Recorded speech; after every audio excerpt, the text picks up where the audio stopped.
Despite an education-first policy here in South Korea, where students supplement their public education with private academies, the system has largely failed its students in a number of areas, one of which is English education.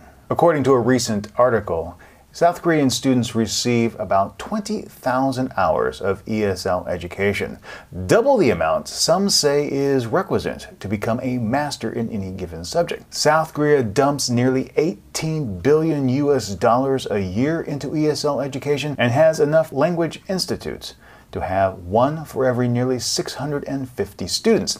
Now, despite all of this, why then does South Korea rank 24th out of 60 nations in a worldwide survey of English efficacy? The answer is simple.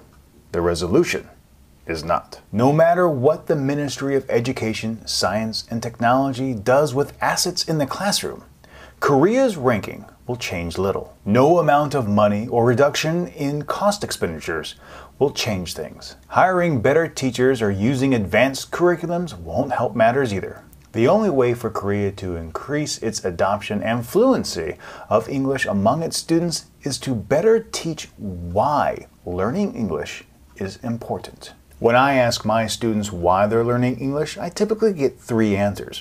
One, well, because it's required.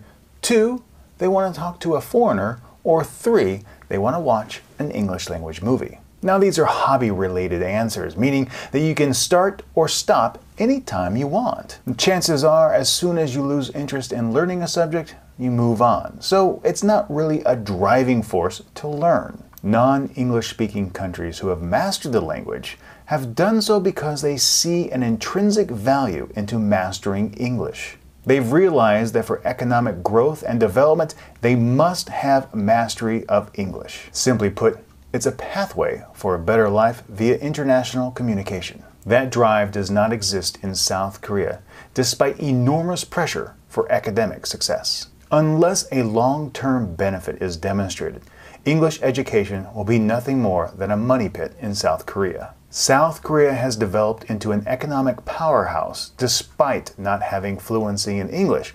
And those in the classroom today don't see English as the pathway to financial success. They simply don't see a need to learn it. It's the same reason why foreign language adoption in the United States is low. There just isn't a need to learn. What's needed in Korea is a fundamental paradigm shift. And sadly, I don't see it happening.